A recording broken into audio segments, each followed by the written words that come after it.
మహాగణుడా, మహాపరిశుద్ధుడా, మా మిక్కిలి ప్రియ పరలోకపు తండ్రి,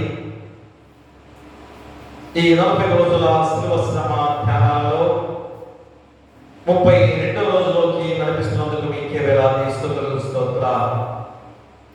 గడిచిన నిన్నటి దినం నుంచి ఈ దినం వరకు మమ్మల్ని కాచి కాపాడి మీ రెక్కల్లో భద్రపరిచినందుకు కూడా మీకే వేలాది స్తుతులు స్తోత్రాలు. మరి 40 రోజుల ఈ శిలువ శ్రమ ధ్యానాలు ఎంతో పరిశుద్ధమైన రోజులుగా, పవిత్రమైన రోజులుగా మాకు అనుకరింప చేసిన ధనాన్ని బట్టి మీకే వేలాది స్తుతులు స్తోత్రాలు తండ్రి. ఎందుకనగా మా కొరకు మీరు పడిన శిలువ శ్రమ మరణ వేదనను గుర్తు చేసుకుంటూ అయ్యా మాలో ఆ పాప జీవితం ఇంకనో మాలో కొనసాగుతుందేమో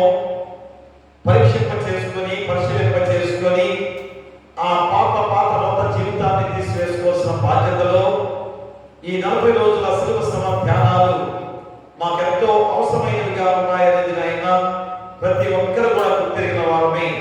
కాబట్టి ఈ గొప్ప రోజుల్లో మా జీవితాన్ని పరిశీలింప చేసుకొని మీ దివ్యమైన వాక్కుల చేత మా హృదయాన్ని పరిశీలింప చేసుకొని మీ వైపు తిరిగే కాలముగా గుర్తు చేస్తున్నారు. అయా నూతన చిగురింపుగా పెట్టే కాలముగా గుర్తు చేస్తున్నారు.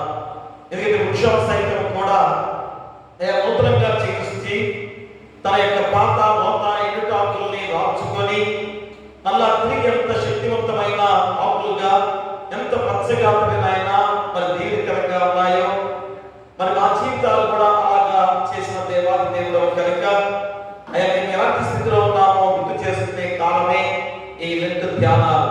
కాబట్టి ఎవరు కూడా అశ్రద్ధాన్ని నిర్లక్ష్యం చేయకుండా ప్రతి మోకాలు మీ పాదసందులో మోకరిల్లి మీ నామానికి మహిమ, ఘనత, ప్రభావాలు కలిగించే బిడలగా ఈ 40 రోజులు కూడా ఒక్కరోజు మానుకోకుండా అయ్యా మీ పాదసందికి రావటమే ఒక గొప్ప దీక్ష. మరి బిడ్డలు ఎంతమంది అన్ని రోజులు మానివేశారో అయ్యా మరొకసారి ఎప్పుడైనా గుర్తు చేసుకొని ఈ చివరి రోజుల్లోనైనా మీ పాదసందికి నడిచే బాధ్యతగా మీ పరిశుద్ధాత్మ శక్తిని వారిపై కుమ్మరించమని, ఈ యొక్క ఆరాధనంతా కూడా మీరే తోడుగా మీరు నడిపించమని నీ కుమారుడు మా ప్రభువైన యేసుక్రీస్తు ద్వారా వేడుకొంచున్నాము తండ్రి. ఆమేన్. ఆమేన్.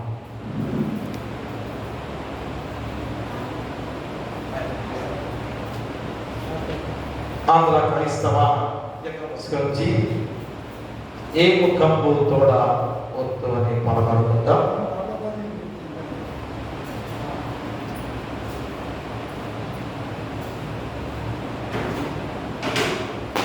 మూడు 324వ కీర్తన. ఏ ముఖంబు తోడవద్దు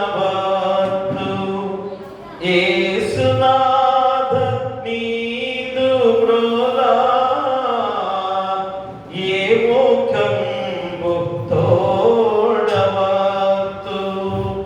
కావలించి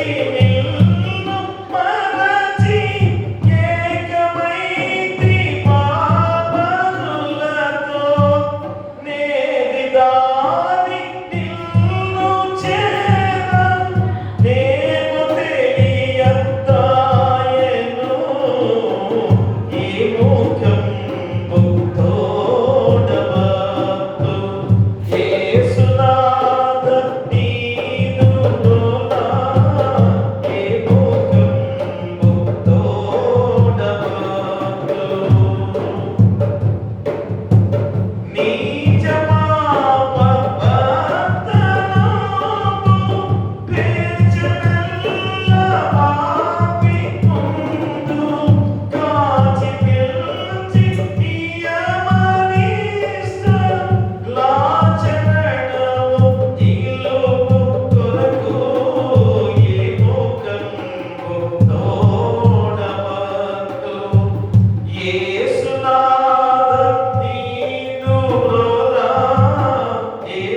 తండ్రి యొక్కయు కుమారుని యొక్కయు పరిశుద్ధాత్మ యొక్కయు నామమున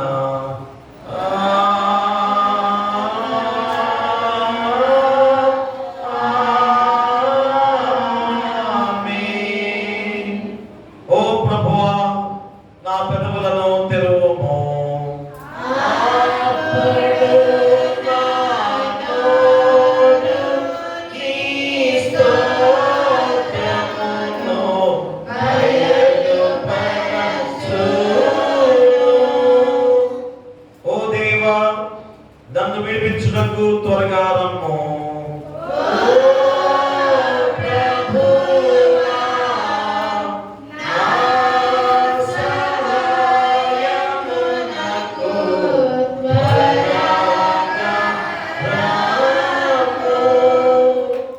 తండ్రికిని కుమారుడికిని పరిశుద్ధాత్మకును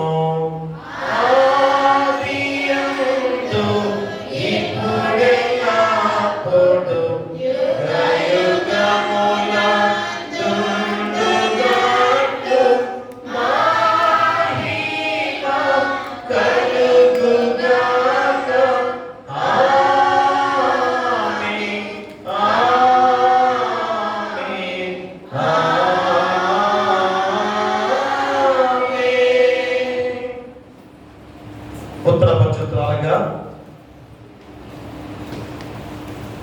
31వ సంకీర్తన 31వ సంకీర్తన శ్రీమతి జలుమిల్లి సౌమ్య గారు వచ్చి ఉత్తర పక్షురాలుగా చదవలసిందిగా కోరి ప్రార్థిస్తున్నాను.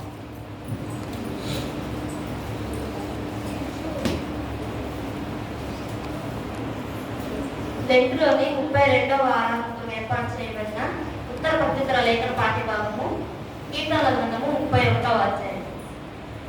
యెహోవా నీ శరణు జొచ్చి ఉన్నాను, నన్నెన్నడూ సిగ్గుపడనీయకుము. నీ నీతిని బట్టి నన్ను రక్షింపుము. నాకు నీ చెవియొగ్గి నన్ను త్వరగా నడిపించుము. నన్ను రక్షించుటకు నాకు ఆశ్రయస్థలముగాను నా కాలం గల ఇల్లుగాను ఉండుము. నా కొండ నా కోట నీవే, నీ నామమును బట్టి త్రోవ చూపి నన్ను నడిపించుము. నా ఆశ్రయదుర్గము నీవే, నన్ను చిక్కించుకున్నకై శత్రువుల రహస్యముగా ఉండిన వరల నుండి నన్ను తప్పించుము. నా ఆత్మను నీ చేతికి అప్పగించుచున్నాను. యెహోవా సత్యదేవ, నన్ను విమోచించువాడవు నీవే. నేను యెహోవాను నమ్ముకొని ఉన్నాను. వ్యర్థమైన దేవతలను అనుసరించు వారు అసహ్యులు. నీవు నా బాధను దృష్టించి ఉన్నావు, నా ప్రాణబాధలను నీవు కనిపెట్టి ఉన్నావు. కావున నీ కృపను బట్టి నేను ఆనందభరితుడనై సంతోషించదు. నీవు శత్రువుల చేత నన్ను చెరపట్టలేదు, విశాల స్థలము నా పాదములు నిలబెట్టితివి. యెహోవా, నేను ఇరుకున పడి ఉన్నాను, నన్ను కరుణింపుము. విచారం వలన నా కన్ను క్షీణించుచున్నది, నా ప్రాణము నా దేహము క్షీణించుచున్నవి. నా బ్రతుకు దుఃఖముతో వెళ్ళబుచ్చుచున్నాను, నిట్టూర్పుల చుట్టూ నా ఏళ్ళు గతించుచున్నవి. నా దోషము బట్టి నా బలము తగ్గిపోతున్నది, నా ఎముకలు క్షీణించుచున్నవి. నా శత్రువులకందరికీ నేను నిందాస్పదుడనై ఉన్నాను, నా పొరుగు వారికి విచార కారణముగా ఉన్నాను. నా నెలవరులకు భీకరుడనై ఉన్నాను. వీధిలో నన్ను చూచువారు నా ఎదుట నుండి పారిపోవుదురు. మరణమై స్మరణకు నాకున్న వాని వలె మరొకడితిని, కోటికుండ వంటి వాడనైతిని. అనేకులు నా మీద దురాలోచనలు చేయుచున్నారు, నాకు ప్రాణహాని చేయుటకు యోచించుచున్నారు. వారు కుసకుసలాడుట నాకు వినపడుచున్నది, నలుదిశలను నాకు భీతి కలుగుచున్నది. యెహోవా, నీ యందు నమ్మిక ఉంచుచున్నాను, నీవే నా దేవుడవని నేను అనుకుంటున్నాను. నా కాలగతులు నీ వశములో నున్నవి, నా శత్రువుల చేతుల నుండి నన్ను రక్షింపుము. నన్ను తరుపు వారి నుండి నన్ను రక్షింపుము. నీ సేవకుల మీద నీ ఒక కాంతి ప్రకాశింపచేయము, నీ కృప చేత నన్ను రక్షించుము. యెహోవా, నీకు మొరపెట్టి ఉన్నాను, నన్ను సిగ్గునొందనీయకుము. భక్తిహీనులు సిగ్గుపడుదురు గాక, పాతాళమునందు వారు మౌనులై ఉందురు గాక. అబద్ధికుల పెదవులు వారు గర్వమును అసహ్యమును అగపరచును, నీతిమంతుల మీద కఠోరమైన మాటలు పలుకుదురు. నీ యందు భయభక్తులు గలవారి నిమిత్తము నీవు దాచి ఉంచిన మేలు ఎంతో గొప్పది. నరుల ఎదుట నిన్ను ఆశ్రయించు వారి నిమిత్తము నీవు సిద్ధపరిచిన మేలు ఎంతో గొప్పది. మనుషుల కఠోపాయములు వారి సాధన వాటిని దాచుచున్నారు. వాక్యమును మాన్పి వారి గుడారంలో దాచుచున్నాడు. ప్రాకారము గల పట్టణంలో యెహోవా తన కృపను ఆశ్చర్యకరముగా నాకు చూపి ఉన్నాడు. ఆయన స్తుతినందును గాక. భీతి చెందిన వాడై నీకు కనపడకుండా నేను నాశనమైందని పొందే ఆయనలో నీకు నేను మొదలుపెట్టగా నువ్వు నా విజ్ఞాపనోధ్వని ఆలకించింది. యెహోవా భక్తులారా, మీరందరూ ఆయనను ప్రేమించుడి. యెహోవా విశ్వాసమును కాపాడును. గర్వముగా ప్రవర్తించు వారికి ఆయన గొప్ప ప్రతికారం చేయు. అందరం కలిసి యెహోవా కొరకు కనిపెట్టిన వారలారా, మీరందరూ మనసును ధైర్యం వహించి నిర్భయంగా ఉండుడి. తండ్రికి కుమారునికి పరిశుద్ధాత్మకు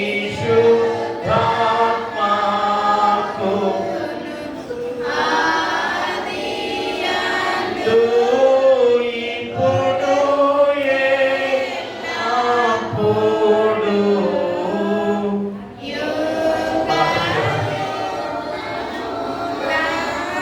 ఎల్లప్పుడూ ఉన్నట్లు మహిమ కలుగును గాక.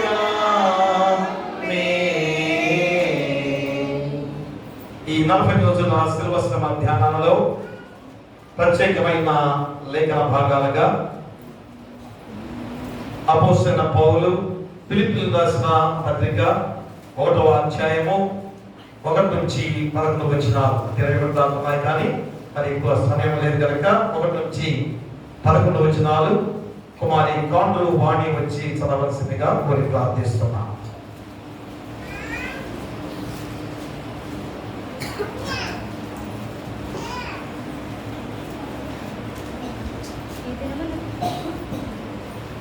ఈ దినమునకై ఏర్పాటు చేయబడిన పత్రికా పాఠ్యభాగము ఫిలిప్పీయులకు రాసిన పత్రిక 1వ అధ్యాయము 1 నుండి 11 వచనములు. ఫిలిప్పీలో ఉన్న క్రీస్తు యేసునందలి సకల పరిశుద్ధులకును అధ్యక్షుతులకును పరిచారకులకును క్రీస్తు యేసు దాసులైన పౌలును తిమోతియును శుభమని చెప్పి రాయునది. మన తండ్రియగు దేవుని నుండి ప్రభువుకు యేసుక్రీస్తు నుండి మీకు కృపయు సమాధానమును కలుగునుగాక. మొదటి దినము నుండి ఇది వరకు సువార్త విషయములో మీరు నాతో పాలువారై ఉండుట చూచి మీలో మీ సత్క్రియ నారంభించిన వాడు యేసుక్రీస్తు దినము వరకు దానిని కొనసాగించునని రూఢిగా నమ్ముచున్నాను.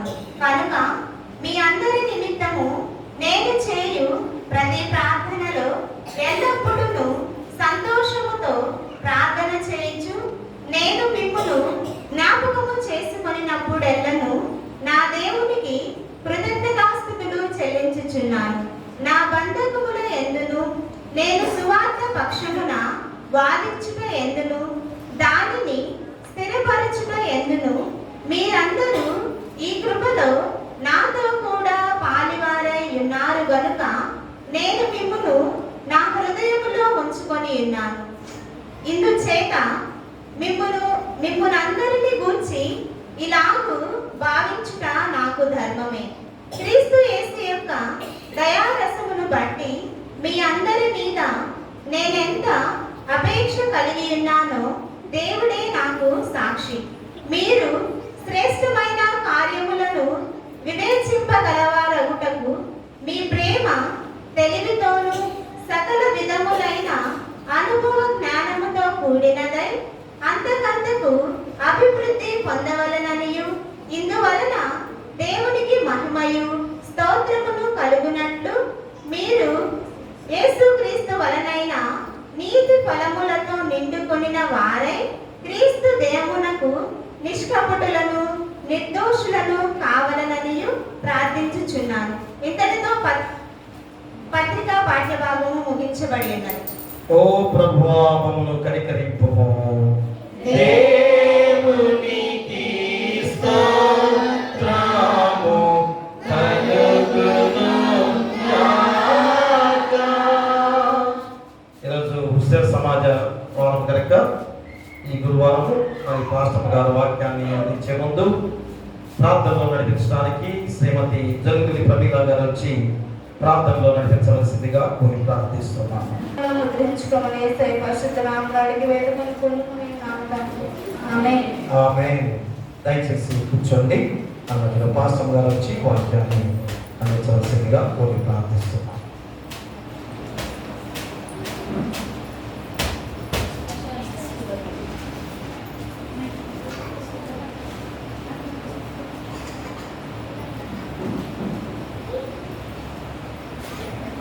ముందుగా నాకు మరొకసారి ఇంత గొప్ప ధన్యతనిచ్చిన దేవాది దేవునికి నేను వందనాలు తెలియజేస్తున్నానండి. ఇట్టి అవకాశాన్ని కల్పించిన స్థానిక సంఘ కాపరి గారికి నా నిండు వందనాలు తెలియజేస్తున్నాను. కూడి వచ్చిన సంఘం అందరికీ కూడా నా హృదయపూర్వక వందనాలు తెలియజేస్తున్నాను. ఈ దినముకై ఏర్పాటు చేయబడిన వాక్య భాగము మనల కాల ధ్యానాలలో 32వ రోజులోనికి మనం ప్రవేశించి ఉన్నాము. ఈ దినముకై ఏర్పాటు చేయబడిన వాక్య భాగము ఫిలిప్పీలకు రాసినటువంటి పత్రిక 1వ అధ్యాయము 21వ వచనం మనం చూసినట్లయితే, నా మట్టుకైతే బ్రతుకుట క్రీస్తే, చావైతే లాభమే. ఈరోజు మనకి ఇచ్చినటువంటి అంశం ఏంటండి? నేను కోరుకున్నవాడు ఇతడే. ఎవరు? నేను కోరుకున్నవాడు ఇతడే. ఇక్కడైతే అపోస్తలుడైన పౌలు గారు అంటున్నారు, నా మట్టుకు బ్రతుకుట క్రీస్తే, చావైతే లాభమే అని అపోస్తలుడైన పౌలు గారు సాక్ష్యం ఇస్తున్నారండి. మనం చూసినట్లయితే చదవద్దు కానీ ఇక్కడ దేవుడు ఎవరిని గురించి తన కుమారుడిని అనుకున్నాడు, నేను కోరుకున్నది ఇతడే అని ఎవరిని గురించి అంటున్నాడు? ప్రభువైన యేసుక్రీస్తు వారి గురించి మనకు వాక్య భాగాల ద్వారా తెలియజేస్తున్నాడు. మీరు ఇంటికి వెళ్ళిన తర్వాత చూసుకోండి. మత్తయి సువార్త 17వ అధ్యాయము, మత్తయి సువార్త 17:5 వచనము, మత్తయి సువార్త 3వ అధ్యాయము 17వ వచనము, మార్కు సువార్త 1వ అధ్యాయము 11వ వచనములో ఏమంటున్నాడండి? ఈయన నా ప్రియ కుమారుడు, నేను ఈయన యందు ఆనందించుచున్నాను. మరి తండ్రి అయిన యెహోవా దేవుడు యేసుక్రీస్తు గురించి చెప్పుచున్న మాటలు. ఈయన నా ప్రియ కుమారుడు. 3 వచ్చిన భాగాలలో కూడా మీరు ఇంటికి వెళ్ళిన తర్వాత ఒకసారి రిఫర్ చేసుకోండి.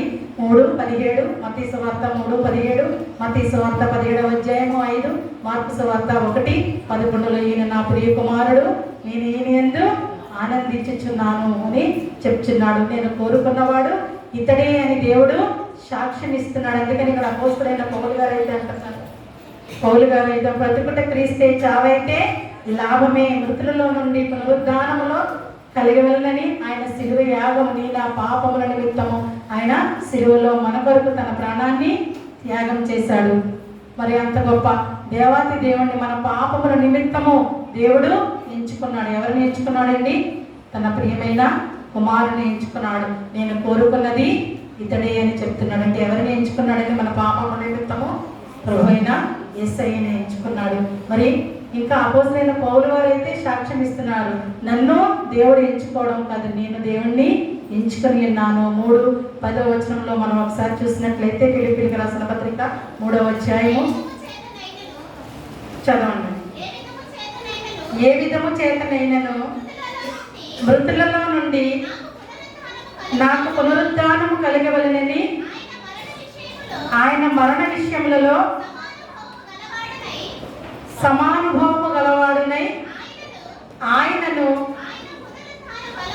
ఆయన పునరుద్ధాన బలమును ఎరుగు నిమిత్తము ఆయన శ్రమలలో పాలివాడగుటకు ఎట్టిదో ఎరుగు నిమిత్తము సమస్తమును నష్టపరుచుకుని వాటిని పెంటతో సమానముగా ఎంచుకొనిను అనుకుంటున్నాను సాక్ష్యం ఇస్తున్నాడు. ఇక్కడైతే యెహోవా దేవుడు యేసయ్యను కోరుకున్నాడు. అపోస్తలుడైన పౌలు గారు దేవుణ్ణి కోరుకుంటున్నాడు. నాకు ఇచ్చినటువంటి సమస్తము కూడా దేనితో సమానం అంటున్నాడండి? పెంటతో సమానముగా ఎంచుచున్నాను అని సాక్ష్యం ఇస్తున్నాడు. మరి మనం చూసినట్లయితే ప్రవచనాలుగా మనం చూసినట్లయితే పాత నిబంధన గ్రంథము సమూయేలు మొదటి గ్రంథము 16వ అధ్యాయము 12వ వచనాన్ని మనం ఒకసారి చూసినట్లయితే, అతడు వారిని పిలువనంపించి లోపలికి తోడుకొని వచ్చెను. అతని ఎర్రని వాడును, చక్కని నేత్రములు గలవాడును, చూచుటకు సుందరమైన వాడునై ఉండెను. అతడు రాగానే నేను కోరుకున్నవాడు ఇతడే, నీవు లేచి వాణిని అభిషేకించుమని యెహోవా సెలవీయగా. చాలండి. ఈ మాటలు యెహోవా దేవుడు ఎవరితో పలుకుతున్నాడండి? సమూయేలుతో పలుకుతున్నాడు. దావీదును ఇశ్రాయేలుకు కాబోయే రాజుగా అభిషేకించే సందర్భంలోనిది ఈ వాక్య భాగము. సౌలు రాజు దేవునికి అవిధేయత చూపడం వల్ల దేవుడు అతనిని రాజుగా తిరస్కరించాడు. బెత్లెహేము వాడైనటువంటి యెష్యా కుమారుల్లో ఒకరిని రాజుగా ఎంచుకోవాలని సమూయేలుని యెష్యా దగ్గరికి పంపిన సందర్భం అన్నమాట. యెష్యాకి 7 కుమారులను చూసి దేవుడు వారిని ఎన్నుకోలేదండి. చిన్నవాడైనటువంటి దావీదు గొర్రెలు కాయించున్నాడని చెప్తున్నప్పుడు దావీదుని పిలువనంపించి దావీదు వస్తాడు. దావీదు వచ్చినప్పుడు ఈ మాటలు పలుకుతున్నాడు. అతడు వారిని పిలువనంపించి లోపలికి తోడుకొని వచ్చాను. అతడు ఎర్రని వాడును, చక్కని నేత్రములు గలవాడును, చూచుటకు సుందరమైన వాడునై విన్నాడు. అతడు రాగానే దేవుడు అంటున్నాడు సమూయేలుతో, నేను కోరుకున్నవాడు ఇతడే, నీవు లేచి వానిని అభిషేకించమని యెహోవాకు సెలవీయగా. ప్రియదేవుని సంగమా, మరి దేవుని బిడ్డలారా, లెంటకాల సమయంలో, మండల కాల దినాలలో మన ఆత్మీయ పరిశీలనను మన దేవుని చిత్తానికి మనం మరి సరిపడే విధంగా మార్చుకోవడానికి ఇది ఒక గొప్ప సమయం, అద్భుతమైన తరుణం. మరి చివరి రోజుల్లోనికి, మరి చివరి వారంలోనికి మన ప్రయాణాన్ని కొనసాగిస్తూ ఉన్నాం. 32వ రోజులోనికి చూస్తుండగానే 32వ రోజులోనికి మనం వచ్చేస్తాం. మరి 31 రోజుల్లో మనం ఎలాంటి వాటిని మన నుండి తీసివేస్తున్నాం? ప్రభువా, 2026వ సంవత్సరంలో నాలో ఉన్నటువంటి ఈ యొక్క చెడు గుణాన్ని నేను విడిచివేస్తున్నానయ్యా అని దేవుని వద్ద మనం ఒప్పుకునేవారిగా ఉన్నామా? మన పాపాన్ని కప్పుకునేవారిగా ఉన్నామా? ఒకసారి మనల్ని మనము వాక్యం ద్వారా పరిశీలన చేసుకుందామండి. ఎంత గొప్ప సమయము! మరలా 2027వ సంవత్సరంలో మనము మండల కాల ధ్యానాలలో పాల్గొనము. సమయము మనది కాదు కనుక మరి ఈ రాత్రి గడిస్తే దేవుని చిత్తము, గడవకపోయినా దేవుని చిత్తమే. అందుకని ఇక్కడైతే అపోస్తలుడైన పౌలు గారు అన్నారు, చావైనా మేలే, బ్రతికైనా మేలే, ఏదైనా నా మంచికి అని చెప్తున్నారు. మరి మనము కూడా మరి దేవుడు ఇచ్చినటువంటి ఇంత గొప్ప సమయాన్ని మండల కాల ధ్యానాలలో 32వ రోజులో మనం ప్రయాణం సాగిస్తున్నాం. ఇంకా కొద్ది రోజులు, ఇంకొక వారం రోజుల్లో ఈ మండల కాలాన్ని మనము ముగించుకోబోతున్నాం. మరి ఎంతవరకు మనం మారు మనసు పొందుకుని ఉన్నాం? ఈ రాత్రికాల సమయంలో వాక్యము ద్వారా మనల్ని మనము పరిశీలన చేసుకుందామండి. దేవుడు అయితే అంటున్నాడు, వాక్యము ద్వారా మిమ్మల్ని మీరు ప్రశ్నించుకోండి, ఇతరులను ప్రశ్నించే అధికారము మనకి లేదు కనుక మనల్ని మనము వాక్యం ద్వారా సరి చేసుకుందాం. మరి దేవుడు అయితే అంటున్నాడు, నేను కోరుకున్న వాడివి నీవు కావా, నేను నిన్ను కోరుకుని ఉన్నానా అని అడుగుచున్నాడు. మరి మనం నేను దేవుడు కోరుకున్న వాడిని కాదా అని మనల్ని మనం ప్రశ్నించుకుందాం. ఇక్కడైతే దేవుడు ఎవరిని కోరుకున్నాడండి? దావీదుని కోరుకున్నాడు. అతని నిబంధన గ్రంథంలో యేసుక్రీస్తు వారిని కోరుకున్నాడు. మరి ఇప్పుడు కృపాకాలంలో మనం ఉన్నాం. మరి దేవుడు నిన్ను నన్ను కోరుకుంటున్నాడా? మరి దేవుడు కోరుకునే విధానంలో మనము జీవిస్తున్నామా? ఈ రాత్రికాల సమయంలో 32వ మండల కాల ధ్యానాలలో మనల్ని మనము వాక్యం ద్వారా సరి చేసుకుందాం. నేను దేవుడు కోరుకున్న వాడిని కానా? మరి అవునా కానా? వాక్యం ద్వారా మనం ధ్యానం చేసుకుందామండి. సమూయేలు రాసిన మొదటి గ్రంథము 16వ అధ్యాయము. మీరు ఇంటికి వెళ్ళిన తర్వాత మొత్తం చదవండి. ఇశ్రాయేలు ప్రజలు రాజును కోరుకుంటున్నారు. ఎలాంటి రాజును కోరుకుంటున్నారండి? బాహ్య రూపాన్ని, సౌందర్యాన్ని చూసి వాళ్ళు సౌలుని రాజుగా ఎన్నుకున్నారు. కానీ దేవుడైతే దేనిని చూస్తున్నాడండి? పై రూపాన్ని కాదు, అంతరంగా స్వభావాన్ని చూస్తున్నాడు. ఇది మనం కూడా క్రైస్తవులము, క్రీస్తు బిడలము, దేవుని విశ్వాసులము, క్రీస్తు నమ్మని బిడలము అని చెప్పుకుంటున్నామే. మరి దేవుడు మన పై రూపాన్ని చూసి మోసపోతాడా? మన అంతరంగ స్వభావాన్ని చూస్తాడు. మన లోపల మరి మన తలంపు పుట్టక మునిపే నిన్ను నన్ను గ్రహించే గొప్ప దేవత దేవుడిగా ఉన్నాడు కనుక మరి మనము ఎలాంటి స్థితిలో ఉన్నాం? ఇక్కడైతే చూసినట్లయితే మనుషులు దేనిని చూస్తారంటండి? ఇక్కడైతే సౌలు రాజు గురించి మనుషులు దేనిని చూశారు? అతని యొక్క అందం చూస్తారు, అతని యొక్క స్థాయి చూస్తారు, ప్రతిభను చూస్తారు, అతని యొక్క ఆస్తులను చూస్తున్నారు. కానీ దేవుడైతే బాహ్య సౌందర్యాన్ని చూస్తున్నాడు. సమూయేలు అక్కడికి వెళ్ళినప్పుడు యెష్యా కుమారుని చూసినప్పుడు, అతని పెద్ద కుమారుడని ఎలియాబును చూసినప్పుడు అతని మీద మనసు పడ్డాడు సమూయేలు. కానీ దేవుడైతే అంటున్నాడు, సమూయేలు గ్రంథము 16వ అధ్యాయము 7వ వచనం మనం చూసినట్లయితే, అయితే యెహోవా సమూయేలుతో ఇలాగ సెలవిచ్చెను, అతని రూపమును అతని ఎత్తును లక్ష్య పెట్టకము. మనుషులు లక్ష్య పెట్టు వాటిని యెహోవా లక్ష్య పెట్టడు. నేను అతని త్రోసివేసి ఉన్నాను. మనుషులు పైరూపము లక్ష్య పెట్టుదురు గాని యెహోవా హృదయమును లక్ష్య పెట్టును. చివరికి అందరూ మర్చిపోయారు. ఒకరి తర్వాత ఒకరిని చూపిస్తూ ఉన్నారు. ఇతను కాదు అంటున్నారు. ఇంకెవరైనా మిగిలారంటే కడసారి చివరి కుమారుడు మిగిలాడు. కానీ అతను గొర్రెలు కాయడానికి వెళ్ళి ఉన్నాడంటే అతని పిలువనంపించమన్నాడు. అప్పుడు దేవుడు చెప్పిన మాట ఏంటంటే, అతను వచ్చిన తర్వాత నేను కోరుకున్నది ఇతనిని. మరి ఆ మాట మనము కూడా అనిపించుకునే స్థితిలో ఈ లోకంలో జీవిస్తున్నామా? ఒక్కసారి రాత్రికాల సమయంలో మనము పరిశీలన చేస్తున్నామండి. ఈ యొక్క వాక్య సందేశం ద్వారా మనం ప్రపంచానికి విలువైన వారం కాకపోవచ్చు. అంటే ప్రపంచం అంటే మన దేశానికి, మన రాష్ట్రానికి, మన జిల్లాకి, చివరికి మన గ్రామంలో మనము విలువైన వారు కాకపోవచ్చు. చిన్న స్థాయిలో ఉన్నవారం అయి ఉండొచ్చు, చిన్న స్థితిలో తక్కువ స్థితిలో ఉన్నవారం అయి ఉండవచ్చు. కానీ దేవుని దృష్టిలో మాత్రము మనం ఎలా ఉంటామంటండి? ముఖ్యమైన వారిగా ఉంటాము, ప్రాముఖ్యమైన వారిగా ఉంటాము, దేవునికి ఇష్టమైన బిడ్డలుగా ఉంటాము. ఎలా ఉంటాయండి? దేవుని ఎడల విధేయత కలిగిన బిడ్డలుగా ఉన్నట్లయితే, దేవుని ఎడల విశ్వాసము కలిగిన బిడ్డలుగా ఉన్నట్లయితే, దేవుని ఎడల నమ్మిక కలిగిన బిడ్డలుగా ఉన్నట్లయితే, మనం ఎలాంటి స్థితిలో ఉన్నప్పటికీ, ఎలాంటి స్థాయిలో ఉన్నప్పటికీ, నువ్వు గొప్పవాడివా, ఉన్నవాడివా, లేనివాడివా, అందమైన వాడివా, అందరినవి ఏమీ దేవుడు చూడడు.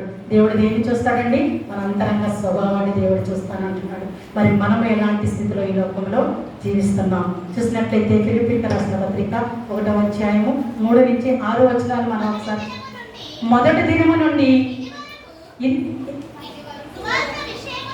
ఇది వరకు సువార్త విషయంలో మీరు నాతో పాలువారై ఉండటం చూచి మీలో ఈ సత్క్రియను ఆరంభించిన వాడు యేసుక్రీస్తు దినము వరకు దానిని కొనసాగించునని రూఢిగా నమ్ముచున్నాను. గనుక మీ అందరి నిమిత్తము నేను చేయు ప్రతి ప్రార్థనలో ఎల్లప్పుడూ సంతోషముతో ప్రార్థన చేయొచ్చు. నేను మిమ్మల్ని జ్ఞాపకము చేసుకున్నప్పుడెల్లాను నా దేవునికి కృతజ్ఞతాస్తుతులు చెల్లించుచున్నాను. ఈ మాటలు ఎవరు చెప్తున్నారని అపోస్తలుడైన పౌలు గారు చెప్తున్నారు. మీలో సత్క్రియలను ఆరంభించిన వాడు యేసుక్రీస్తు దినము వరకు దానిని కొనసాగించునని రూఢిగా నమ్ముచున్నాను. మనలో రక్షణ లేదా మంచి పనిని మనం సొంతంగా ప్రారంభించలేం. దేవుడు మన హృదయంలో ఆ పనిని ప్రారంభించాలి. ఆయన పిలుపు లేకుండా మనం ఎవ్వరము కూడా విశ్వాసంలోనికి రాలేమండి. క్రైస్తవ జీవితం అంటే కేవలం ఒక్క రోజుతో ముగిసిపోయేది కాదు. కనుక మనము ప్రతిరోజు కూడా మనల్ని మనము పరిశుద్ధీకరించుకుంటూ ఉండాలి, శుద్ధీకరించుకుంటూ ఉండాలి, శుద్ధి చేసుకుంటూ ఉండాలి. నాలో ఈ తప్పిదం ఉన్నట్లయితే ప్రభువా దాన్ని తీసివేసుకునే హృదయాన్ని, అట్టి జీవితాన్ని, అట్టి శక్తిని నాకు దయచే ప్రభు అని మనం వేడుకునే వారిగా ఉండాలి. యేసయ్య అయితే మాత్రము మరి ఏమంటున్నాడంటే, తన పోలికలతో మనల్ని చేశాడు కనుక తనలాగా మారే వరకు కూడా, చివరి వరకు కూడా ఆయన మనల్ని ఆ పనిలో ముందుకు సాగింప చేస్తానంటున్నాడు. ఏమని? మొదటి దినము నుండి ఎంతవరకు సువార్త విషయంలో మీరు నాతో పాలువారైనట్టు చూచి మీలో సత్క్రియలను ఆరంభించిన వాడు యేసుక్రీస్తు దినము వరకు దానిని కొనసాగించనని రూఢిగా నమ్ముచున్నాను. మరి నా దేవుడు నన్ను తనలా మార్చుకునే వరకు తన ప్రక్రియను, తన పనిని ప్రారంభం చేస్తూనే ఉంటాడని నేను నమ్ముచున్నాను అని అపోస్తలుడైన పౌలు గారు చెప్తున్నారు. మరి మనం నమ్ముచున్నామా? అట్టి నమ్మిక మనలో ఉందా? దేవుడు ఎంచుకున్న వారిని చివరి దినము వరకు వదిలిపెట్టడు, విడిచిపెట్టడు. మరి నన్ను తనలా మార్చుకునే వరకు నా యేసయ్య నాతోనే ఉంటాడు అనే సత్యాన్ని మనము గమనించే వారిగా ఉన్నామా? మనుషులు తిరస్కరించిన వారిని దేవుడు ఎంపిక చేసుకుంటాడు కనుక మరి మనము ఎప్పుడైనా నన్ను ఎవ్వరూ పట్టించుకోవడం లేదు, నేను పనికిరాని వాడని, నేను పనికి మాలిన దానిని, నన్ను ఎవ్వరూ దేనికి ఎంచుకోవడం లేదని మనం ఎప్పుడైనా ఫీల్ అవుతూ ఉన్నట్లయితే ఈ వాక్య సందేశం ద్వారా యేసయ్య మనకు సమాధానం ఇస్తున్నాడండి. ఎందుకంటే దేవుడు ఈరోజు ఈ వాక్యం ద్వారా మనతో మాట్లాడుతున్నాడు. నువ్వే నేను కోరుకున్న వాడిని, నువ్వే నేను కోరుకున్న దానివి. ఎప్పుడండి ఆయన మాట విన్నట్లయితే, ఆయన ఎడల విభ్రత కలిగిన జీవితాన్ని జీవించినట్లయితే, ఆయన ఎడల విధేయత కలిగిన బిడ్డగా మనం ఉన్నప్పుడైతే ఆయన అంటాడు మన జీవితంలో, నేను కోరుకున్న బిడ్డవి నీవే. మరి ఆ స్థితిలో మనం ఉన్నామా? ఈ రోజుల్లో చాలా మంది బిడ్డలని కాదు, ఎవరైనా చాలా మంది ఆలోచన చేస్తూ ఉంటారు, నేను గొప్పగా ఎదగాలి, నేను సంఘంలో కానీ గ్రామంలో కానీ నా కుటుంబంలో కానీ ఉన్నతమైన స్థితిలో ఉండాలి, ఉన్నతంగా ఉండాలి, నేను అధికమైన సంపాదనను సంపాదించాలని, నా గురించి అందరూ కూడా గొప్పగా చెప్పుకోవాలి, నేను గొప్ప జీవితాన్ని జీవించాలి అని అంటూ ఉంటాం. కానీ దేవుడైతే ఈ దినాన్ని అంటున్నాడు, నిన్ను నన్ను మనందరినీ అడుగుతున్న ప్రశ్న ఒకటి అడుగుతున్నాడు. మనం ఫీల్ అవ్వడంలో తప్పులేదు, అనుకోవడంలో తప్పులేదు, కానీ యేసయ్య అడుగుతున్న ప్రశ్నకి సమాధానం మనం చెప్తున్నామా? నీవు నా దృష్టిలో సరైన వాడివేనా? నీవు నా దృష్టిలో సరైన దానివేనా అని అడుగుచున్నాడు. మరి సరైన వాడిగానే మన జీవితాన్ని మనం కొనసాగిస్తున్నామా? ఒక్కసారి రాత్రికాల సమయంలో మనల్ని మనము పరిశీలన చేసుకుందామండి. ఫర్ ఎగ్జాంపుల్గా చిన్న ఉపమానం మనం చూసినట్లయితే, ఒక గ్రామంలో 2 యువకులు ఉన్నారండి. ఒక యువకుడు చాలా అందమైన వాడు, మరొక యువకుడు సాధారణమైన వాడిగా ఉన్నాడు. ఆ యొక్క రాజ్యంలో రాజుగారు తన సేవకుడి కింద ఒకరిని ఎంపిక చేసుకోవాలని ఒక పోటీ పెట్టినప్పుడు, ఆ యొక్క రాజ్యంలో వారందరూ కూడా ఆ యొక్క అందమైన యువకుడిని రాజుగారు ఎంచుకుంటాడని వారు మాట్లాడుకుంటూ ఉన్నప్పుడు, ఆ యువకుడు ఏమవుతున్నాడు? చాలా గర్వంతో ఫీల్ అవుతున్నాడు. రాజు చెప్పిన పనిని సక్రమంగా చేయలేక, తన మనసు దాని మీద లగ్నము చేయకుండా బయట నుంచి వస్తున్నటువంటి పొగడ్తలకు పడిపోతూ ఆ పనిని చేస్తున్నాడు. మరి ఆ సాధారణమైన యువకుడైతే తనకి ఏ పనిని అయితే ఎంపిక నిమిత్తం అప్పగించారు, ఆ పనిని చాలా విమ్రతగా, వినయంగా, విధేయతగా చేస్తూ ఉన్నాడంట. ఆ రాజు ఎవరిని ఎన్నుకుని ఉంటాడండి? గొప్ప అందమైన వ్యక్తిని ఎన్నుకుని ఉంటాడా? సాధారణమైన వ్యక్తిని ఎన్నుకుని ఉంటాడా? సాధారణమైన వ్యక్తిని ఎన్నుకున్నాడు. ఎందుకని? అతను పై రూపాన్ని చూడలేదు, అంతరంగ స్వభావాన్ని చూస్తాడు. ఈ దినాన దేవుడు కూడా మన పై మెరుగులు, మన పై భక్తి జీవితాన్ని చూడడం లేదు, అంతరంగ స్వభావాన్ని చూస్తానంటున్నాడు. వారి అంతరంగ స్వభావం ఏ విధంగా ఉన్నది? నేను కోరుకున్నవాడు ఇతడే అని చెప్పి స్థితిలో మనం ఉన్నామా? అట్టి సమయము మన వరకు ఏదో ఒక రోజు వస్తుంది, దేవుడు తప్పకుండా ఇస్తాడు. మరి అట్టి సమయంలో నేను కోరుకున్న ఆమె ఈమె, నేను కోరుకున్న అతను ఇతడే అని చెప్పించుకునే స్థితిలో మనం జీవిస్తున్నామా? ఇంకనూ అట్టి స్థితిలో జీవించలేని స్థితిలోనే మనం ఇంకనూ ఈ లోకంలో మన జీవిత ప్రయాణాన్ని ముందుకు కొనసాగిస్తున్నాం. రాత్రికాల సమయంలో మనల్ని మనం పరిశీలన చేసుకుందామండి. ఇదే నాన్న దేవుడు మనల్ని ఎన్నుకోవాలని, మనలో నుండి మరి వేటిని కోరుకుంటున్నాడండి, వేటిని చూస్తున్నాడు, మనల్ని ఏ విధంగా మార్చాలనుకుంటున్నాడో 3 మాటలుగా మనము వాక్యాన్ని చూసుకుందామండి. చూసినట్లయితే దేవుడు మొట్టమొదటిగా దేన్ని చూస్తాడంటండి? హృదయాన్ని చూసి ఎన్నుకుంటాడంటండి. దేవుడు హృదయాన్ని చూసి ఎన్నుకుంటాడంట. రెండవదిగా మనం చూసినట్లయితే దేవుడు చిన్నవారిని గొప్పవారిగా మారుస్తానంటున్నాడు. మూడవదిగా మనం చూసినట్లయితే దేవుడు తాను ఎన్నుకున్న వారిని అభిషేకించి నడిపిస్తానంటున్నాడు. మొట్టమొదటిగా మనం చూసినట్లయితే దేవుడు హృదయాన్ని చూసి ఎన్నుకుంటాడు. చూసినట్లయితే సమూయేలు 16వ అధ్యాయం 7వ వచనం మనం చూసినట్లయితే, అయితే యెహోవా సమూయేలుతో ఇలాగ సెలవిచ్చెను, అతని రూపమును అతని ఎత్తును లక్ష్య పెట్టకము, మనుషులు లక్ష్య పెట్టువానిని యెహోవా లక్ష్య పెట్టడు. నేను అతనిని త్రోసివేసి ఉన్నాను, మనుషుల పైరూపమును లక్ష్య పెట్టుదురు, కానీ యెహోవా హృదయమును లక్ష్య పెట్టును. ఇక్కడ దేవుడు దావీదుని ఎందుకు ఎన్నుకున్నాడంటే, అతడు దేవుని దృష్టిలో ఎలా ఉన్నాడంటండి?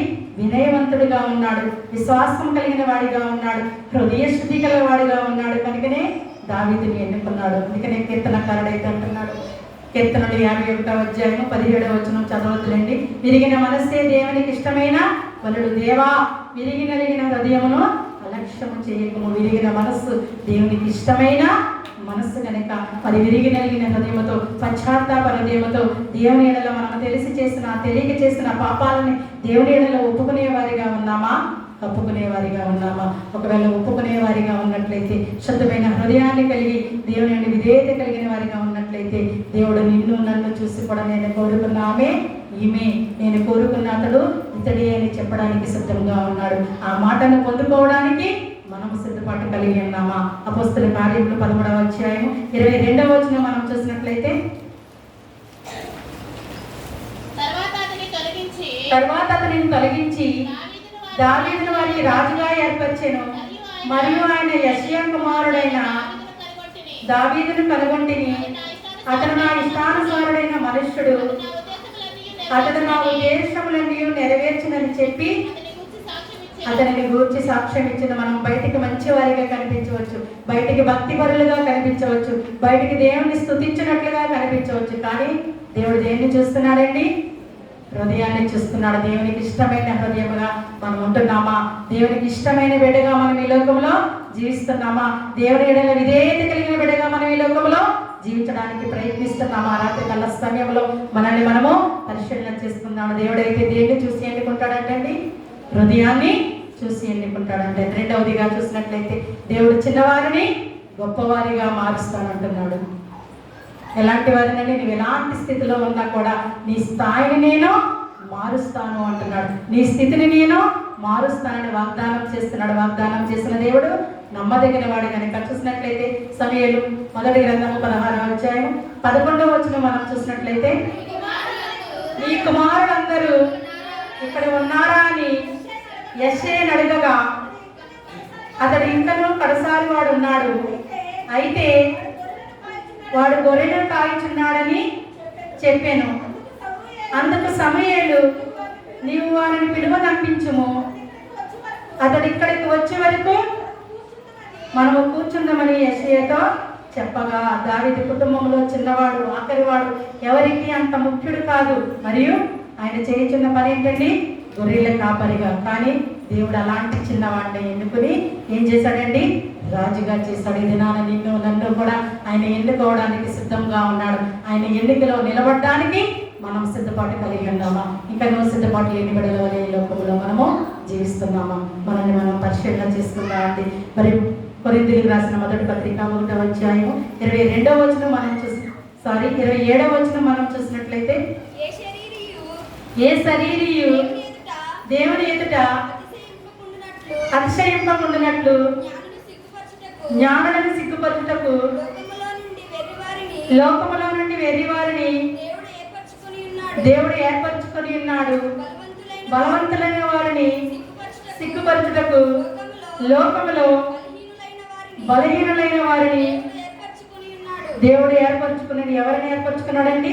బలవంతులైన వారిని సిగ్గుపరచుటకు. నేను బలము గలవాడిని, నేను ఆస్తి గలవాడిని, నేను జ్ఞానము గలవాడిని, నేను అధికమైన తెలివితేట గలవాడిని, నేను ఎదిరిగే వారిని సిగ్గుపరచుటకు లోకములో బలహీనులను దేవుడు ఏర్పరచుకుని ఉన్నాడు. మరి ఈ దినాన మనం ఎలాంటి లిస్టులో ఉన్నాం? బలహీనుల లిస్టులో ఉన్నామా? బలమైన వారమని ఎరవీగే లిస్టులో మనం ఉన్నామా?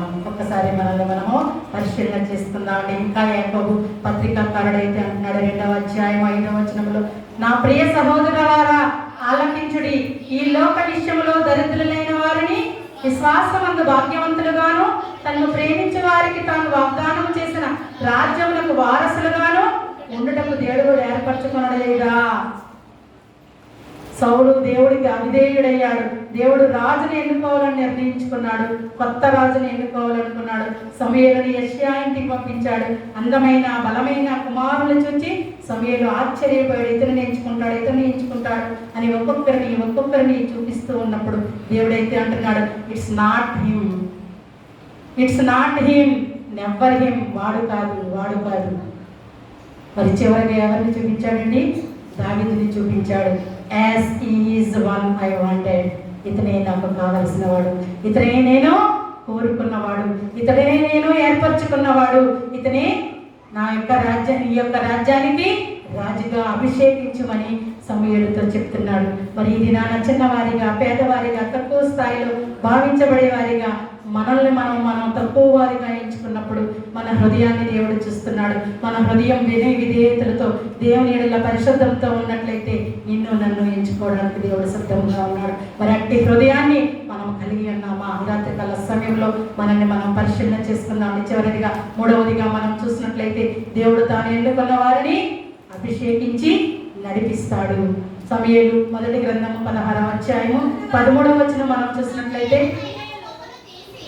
సమూయేలు తైలపు కొమ్మును తీసి వారి సహోదరుల ఎదుట వానికి అభిషేకము చేసెను. నాటి నుండి యెహోవా ఆత్మ దావీదు మీదికి బలముగా వచ్చెను. తరువాత సమూయేలు లేచి రామాకు వెళ్ళిపోయిన యెహోవా దావీదు మీదకి ఎలా వచ్చిందంటండి? బలముగా వచ్చింది, శక్తిగా వచ్చింది. దేవుడు మనల్ని కూడా ఎన్నుకున్నప్పుడు తన ఆత్మను మనకి ఇవ్వడానికి సిద్ధంగా ఉన్నాడు. ఆ శక్తిని ఇవ్వడానికి సిద్ధంగా ఉన్నాడు. తన మార్గాన్ని మనకి చూపడానికి సిద్ధంగా ఉన్నాడు. మరి ఆయన మార్గంలో నడవడానికి మనం సిద్ధపాటు కలిగి ఉన్నామా? ఆయన శక్తిని పొందుకోవడానికి సిద్ధపాటు జీవితాన్ని మనము కలిగి ఉన్నామా? రాత్రికాల సమయంలో పరిశీలన చేస్తున్నాడు. దావిడి కూడా వెంటనే రాజు అయిపోలేదండి. అనేక పరీక్షలు వచ్చాయి, కానీ చివరికి దేవుడు అతని జీవితంలో అతనిని రాజుగా నిలవబెట్టాడు. ఏ కార్యమైనా మన జీవితంలో మనం అనుకుంటూ ఉంటాం, నా ప్రార్థనకు జవాబు రావడం లేదేమో. మనం ఏదైనా కార్యము మన గృహంలో జరగాలన్నప్పుడు, మన బిడ్డల విషయంలో జరగాలన్నప్పుడు, మన కుటుంబ విషయంలో జరగాలన్నప్పుడు ప్రార్థన చేస్తూ ఉంటాం. ఆ కార్యము జరగకపోతే నీ బిడ్డ చదువుల నిమిత్తమే, ఉద్యోగాల నిమిత్తమే, లేదా నీ కుమార్తె వివాహం నిమిత్తమే, దేని నిమిత్తమైనా, నీ గృహ నిర్మాణం నిమిత్తమే, దేని విషయమైనా నువ్వు ప్రార్థన చేసినప్పుడు కార్యం వెంటనే జరగకపోతే మనం ఏమనుకుంటూ ఉంటామండి? దేవుని చిత్తములో లేదేమో, దేవుని చిత్తములో ఈ కార్యము లేదేమో, అందుకనే జరగడం లేదు అంటాం, అనుకుంటూ ఉంటాం. దేవుడు తిరస్కరణ చేస్తున్నాడేమో అంటాం, అనుకుంటూ ఉంటాం. కానీ ఆ కార్యం జరగడానికి ఇంకా దేవుని సమయము రాలేదేమో, నీ జీవితంలో అట్టి సమయం ఇంకా రాలేదేమో. ఆ సమయం వచ్చే వరకు మనం ఎలా ఉండాలండి?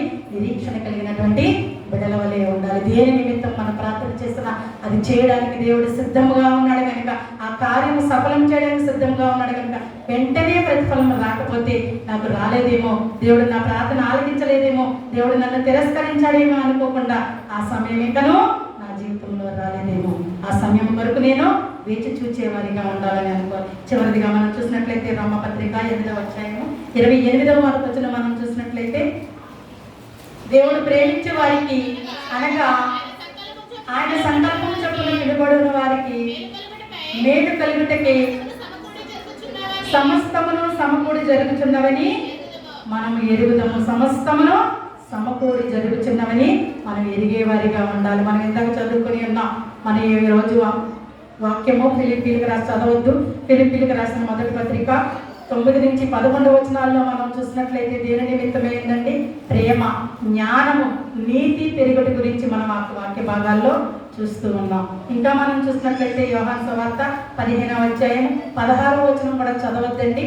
మీరు నన్ను ఏర్పరచుకొనలేదు, మీరు నా పేరట తండ్రిని ఏమి అడుగుదురో అది ఆయన మీకు అనుగ్రహించినట్లు మీరు వెళ్ళి ఫలించుటకును మీ ఫలమును నిలిచియుటకును నేను మిమ్మును ఏర్పరచుకొని నియమించితిని. మీరు నన్ను ఏర్పరచుకొనలేదు, కానీ నేనే మిమ్మల్ని ఏర్పరచుకున్నాను. ఎప్పుడు దేవుడు తను ఎన్నుకున్న జీవితాన్ని వృధా కాదండి, అది ఫలవంతమైన జీవితముగా చేయడానికి ఆయన సిద్ధంగా ఉన్నాడు. అదే ఇక్కడ అపోస్తలుడైన పౌలు గారు చెప్తున్నారు. మనం ఫస్ట్లో చదువుకొని ఉన్నాం 1:21లో, నా మట్టుకు బ్రతుకుట క్రీస్తే, చావైతే లాభమే. మరి పునరుద్ధానంలో మనకు గల ధ్యానాలు మనం దేనిని ధ్యానించుకుంటున్నామండి?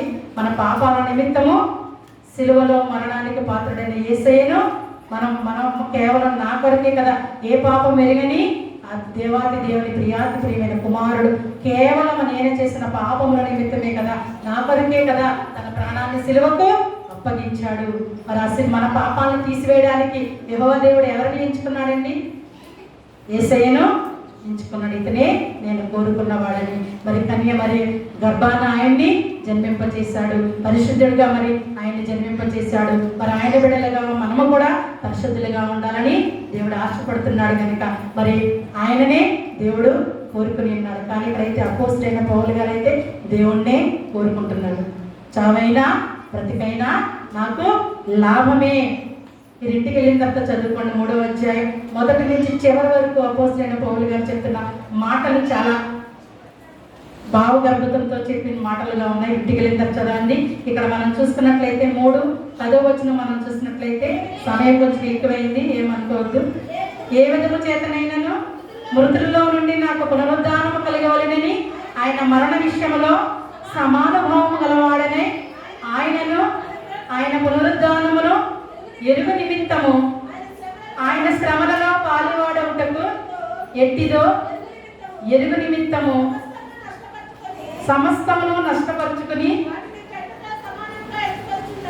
వానిని పెంటతో సమానముగా ఎంచుకొనుచున్నాను. ఇక్కడ దావీదు గురించి నేను ఎంతసేపు ఎందుకని చెప్పానంటే, దావీదుని పాత నిబంధన కాలంలో యెహోవా దేవుడు ఎంచుకున్నది ప్రవచనం. ఆ ప్రవచనం నెరవేర్పు ఎక్కడ నెరవేరిందండి? యేసయ్య ఈ లోకానికి వచ్చినప్పుడు, నీ నా పాపముల నిమిత్తం ఆయన మరణానికి పాత్రుడైనప్పుడు అక్కడ దావీదుని ఎందుకు ఎంచుకున్నాడండి యెహోవా దేవుడు? దావీదు వంశము నుండే యేసయ్య జన్మించాడు కనుక ఆ యొక్క వంశములోంచే యేసయ్య జన్మించాడు. యేసయ్య ద్వారానే మన పాపానికి విముక్తి ఉంది. మనకి రక్షణ మార్గాన్ని ఆయన ఇవ్వడానికి సిలువలో సిద్ధపాటు కలిగి ఉన్నాడు కనుక మరి దేవుడు ఎవరిని ఏర్పాటు చేసుకున్నాడు? దావీదునని ఎంతవరకు చెప్పాను, కానీ నిజానికి దేవుడు ఎవరిని ఏర్పాటు చేసుకుని ఉన్నాడండి? యేసయ్యను ఏర్పాటు చేసుకుని, నేను కోరుకున్నవాడు ఇతడే. దేనికని? దావీదు వంశావళిలో నుండే యేసయ్య జన్మించాడు కనుక దావీదు ఎంచుకున్నాడు మన పాపాలని విముక్తులు చేయడానికి యేసయ్యను ఈ లోకానికి పంపించున్నాడు. మరి ప్రియ దేవుని సంగమా, ఈరోజు దేవుడు మనల్ని అడుగుతున్నాడు, నీవు నేను కోరుకున్నా వాడివేనా? నీవు నేను కోరుకున్నా దానివేనా? మరి మనము దానికి సమాధానం చెప్పే స్థితిలో ఉన్నామా? దేవుడు మన నుండి ఏం కోరుకుంటున్నాడండి? మన హృదయాన్ని కోరుకుంటున్నాడు, మన యొక్క విధేయతను కోరుకుంటున్నాడు, మన వినయ జీవితాన్ని కోరుకుంటున్నాడు. మరి ఇలా 3 లక్షణాలు మనలో పెంపొందించుకున్నట్లయితే, మన జీవితాన్ని మార్చుకున్నట్లయితే దేవుడు కూడా ఏమని చెప్తాడండి? నేను కోరుకున్న వాడివి నీవే, నేను కోరుకున్న దానివి నీవే అని చెప్పడానికి సిద్ధంగా ఉన్నాడు. ఆ మాట పిలిపించుకోవడానికి సిద్ధపాటు కలిగి ఉన్నామా? రాత్రికాల సమయంలో 32వ మండల కాల ధ్యానాలలో మనల్ని మనం పరిశీలన చేసుకున్నామండి. దేవుడి కోరుకునే విధానంలో నేనున్నానా? చివరి ప్రార్థనలో ప్రతి ఒక్కరూ కూడా దేవుడిని అడుగుతా, ప్రభువా నేను నీవు కోరుకునే విధానంలో నేనున్నానా? ఇంకా నువ్వు అట్టి స్థితిలో లేనట్లయితే అట్టి జీవితాన్ని నాకు దయచేయి ప్రభా. నా హృదయాన్ని శుద్ధి చేయయ్యా. నా స్థితి ఏ విధముగా ఉన్నాను కూడా, మరి నేను ఎలాంటి వాడినైనా, పనికిరాని వాడిగా ఉన్నా, పనికిమాలిన దానిగా ఉన్నా, నా స్థితిని మార్చయ్యా. నీ చిత్తానికి లోబడి వినయము కలిగి విధేయత కలిగి నీలో వచ్చే జీవితాన్ని నాకు దయచేయి ప్రభా. నేను నీవు కోరుకునే మనిషిగా జీవించడానికి నీ కృపను నాకు దయచేయి ప్రభా అని వేడుకునే వారిగా ఉండాలని కోరుకుంటూ మిమ్మల్ని, మీ కుటుంబాన్ని దేవుడు దీవించిన గాక. ఆమేన్. నాకు ఇది అవకాశాన్ని ఇచ్చిన స్థానిక సంఘ కాపరి గారికి మరొకసారి నేను ఎన్నో వందనాలు తెలియజేస్తున్నానండి. ఇంకొక చిన్న విషయం చెప్పాలనుకుంటున్నాను. మీ అందరి దగ్గర స్మార్ట్ ఫోన్లు ఉన్నాయా? ఉన్నాయి కదండి. ఉన్నాయన్నవారు ఒక్కసారి చేతులు పైకెత్తండి. ఫోన్స్ ఉన్నాయన్నవారు చేతులు పైకెత్తండి. ఉన్నాయి, నాకు తెలుసు. ఒకసారి చేతులు పైకెత్తండి. మరి మన చర్చిలో జరిగే కార్యక్రమాలన్నీ కూడా మనం ఒక ఛానల్ ద్వారా రోజు ప్రయాసపడి పెడుతున్నాం. కనీసం మీరు ఎన్నో ప్రోగ్రామ్స్ ఉదయకాలం నుంచి సాయంకాలం వరకు సెల్ ఉపయోగించమని అంటే అది నమ్మశక్యం కాదు కనుక మీరు తీస్తారు, సెల్ ఓపెన్ చేస్తారు. మరి మా కుటుంబం గురించి మేమేమి పెట్టట్లేదు. సంఘంలో జరిగే విషయాల్ని, సంఘంలో జరిగే ఆరాధన క్రమాలని, సంఘంలో జరిగే వాక్య పరిచర్యని మేము దానిలో పెడుతున్నాం. జస్ట్ ఓపెన్ చేసి ఒక లైక్ కొడితే ఆ వాక్యము మీ ద్వారా అనేకులకి మీరు వాక్యం చెప్పనవసరం లేదు, వాక్యాన్ని వివరించనవసరం లేదు. జస్ట్ మీరు ఇచ్చే లైక్ అనేక మందికి ఆ వాక్యాన్ని అందజేస్తుంది కనుక దయచేసి మరి ఛానల్ మీ సెల్లో ఉన్న వారందరూ కూడా మన ఛానల్ని సబ్స్క్రైబ్ చేసుకోండి. ఛానల్ పేరు కూడా చెప్తున్నా, దయచేసి రాసుకోండి. ఎవరు కూడా అన్నిదా భావించొద్దు. మన సంఘాన్ని మనము గొప్ప చేసుకోవడంలో చిన్నతనము తక్కువతనము ఏమీ లేదు కనుక మన సంఘంలో జరిగే ప్రతిరోజు వాక్య భాగాల్ని మనం రోజు కూడా యూట్యూబ్లో అప్లోడ్ చేస్తున్నాం. అది మీరు సబ్స్క్రైబ్ చేసుకున్నట్లయితే మీకు నోటిఫికేషన్ వస్తుంది కనుక మీరు ఓపెన్ చేసి మీరేమి దాన్ని పూర్తిగా చూడడం అవసరం లేదు. జస్ట్ ఒక 5 minutes చూసి ఒక్క చిన్న లైక్ ఇవ్వండి. మీ ద్వారా వాక్యం అనేక మందికి వెళుతుంది కనుక దేవుడు మిమ్మల్ని ఏర్పరచుకున్నాడు కనుక మరి ఆ కార్యాన్ని మీ ద్వారా దేవుడు జరిగించాలని ఆశపడుతున్నాడు కనుక నా చేత చెప్పడానికి ఈ ప్రేరణ కలిగించాడు కనుక దయచేసి ఆ ఛానల్ పేరు కూడా చెప్తున్నాను, నోటీస్ చేసుకోండి. Jesus child vlogs. Jesus child vlogs. నేను ఇంటికి వెళ్ళిన తర్వాత చూస్తాను సబ్స్క్రైబర్స్ ఎంతమంది వచ్చారో. చాలా మంది ఉన్నారు ఇక్కడ, దాదాపు 100 మంది పైనే ఉన్నారు. ఎవరో ఒక 10 మంది 15 మంది దగ్గర ఫోన్లు ఉండకపోవచ్చు, కానీ మిగతా అందరి దగ్గర ఫోన్లు ఉంటాయి. దయచేసి రాసుకోండి, జీజస్ చైల్డ్ వ్లాగ్స్. సబ్స్క్రైబ్ చేసుకోండి, చిన్న లైక్ ఇవ్వండి. మీ ద్వారా వాక్యాన్ని అందరికీ కూడా ప్రసరింపచేయండి. ధన్యవాదాలు. దేవుని బిడ్డలారా, మరి చక్కటి వాక్యము నేను కోరుకున్నవాడు ఇతడే అని ఏ రీతిగా సమూయేలు ప్రవక్త ద్వారా దావీదును దేవుడు ఎలాగా ఏర్పాటు చేసుకున్నాడో, మరి ఎందుకు ఏర్పాటు చేసుకున్నాడో ఆ గొప్ప ప్రణాళిక మనందరికీ తెలుసు. మరి దావీదు ద్వారా మరి లోక రక్షకుడైన యేసుక్రీస్తు వారిని దేవుడు ఎన్నుకున్న వాడిగా ఉన్నాడు కనుకనే, కోరుకున్నవాడు కనుక మరి దావీదు ద్వారా మరి ఏ రీతిగా ఆ యొక్క యేసుక్రీస్తు వారు మానవుడిగా జన్మించాడో, ఆ కోరుకున్న దేవాది దేవుడిగా యేసుక్రీస్తు వారు మనందరినీ కూడా రక్షించిన దేవుడు. కాబట్టి మన అపోస్తలుడైన పౌలు నా మటుకు బ్రతుకుట క్రీస్తే చావైనా లాభమే అని మరి దేవుణ్ణి ఎలాంటి కోరికతో ఆ కోరుకున్న విధానమే ఆ యొక్క అపోస్తలుడైన పౌలు జీవితాన్ని దేవుడు ఎంతగా మరి నడిపించిన విధానంలో సర్వస్వము కూడా దేవుడే నాకు అని పౌలు గొప్ప సాక్ష్యాన్ని మనం విన్నాం. కాబట్టి పౌలు కూడా దేవుడు ఏ విధంగా కోరుకున్నాడు కనుకనే మా పౌలు ఇంత గొప్ప సేవా పరిచయం చేసిన గొప్ప విధానం. కాబట్టి ఈరోజు మరి నిన్ను నన్ను మనల్ని కూడా దేవుడు కోరుకున్నాడా లేదా? మా కోరుకున్న వారిని మనందరం కూడా దేవుడు కోరుకున్న వారు కాబట్టి మరి దేవుడి నామాన్ని ఇంతగా కనపరిచే వారికి ఉన్నాం. కాబట్టి అపోస్తలుడైన పౌలు లాంటి జీవితము ఈరోజు మనము కలిగి ఉన్నామో లేదో ఒకసారి ఆలోచన చేసుకుంటే మనల్ని కూడా దేవుడు కోరుకున్న వారమే. అలాంటి గొప్ప జీవితం ద్వారా మన జీవితాలు మనము కూడా గొప్ప సాక్ష్యం చెప్పుకోవాలి. బ్రతుకుట క్రీస్తే చావైన లాభం అనే సాక్ష్యం మనం చెప్పుకోగలమా? అలాంటి చక్కటి వాక్యమే ఈరోజు మనకు గుర్తు చేసిన ఈ సందర్భంలో చక్కటి వాక్యాన్ని ఇచ్చిన మరి పాస్టర్ గారికి, స్థానిక పాస్టర్ గారికి నేను వందనాలు తెలియజేసుకుంటూ మరి ఈ యొక్క వాక్యం ద్వారా మనందరం కూడా అపోస్తలుడైన పౌలు వలె సాక్షులుగా ఉండి ఆ గొప్ప జీవితాన్ని పొందుకునే బిడ్డలుగా ఉండాలని కోరుతూ మీకును మీ కుటుంబాలకును సదాకాలం దేవుడు తోడైనను గాక. ఆమేన్. దహనబలి నీకు నానిష్టము మరియు దైవ పాలలో విరిగినయా మాయే యెహోవా దేవా విరిగి నలిగినాయంటి హృదయాంబలక్షంబు చేయవు నికటాక్షంబుతో సియోనుకు ఇప్పుడే నెనరు తోడను నేను సేయుము ప్రకటంబు కాను యెరూషలేమునకు ప్రకారములను గట్టింపుము అంతటా నీతియు తప్పులు బలులు యాగములు సర్వంగా హోమము ఎంతో ఇష్టము బలిపీఠము మీద ఎన్నో కోడెల జనుల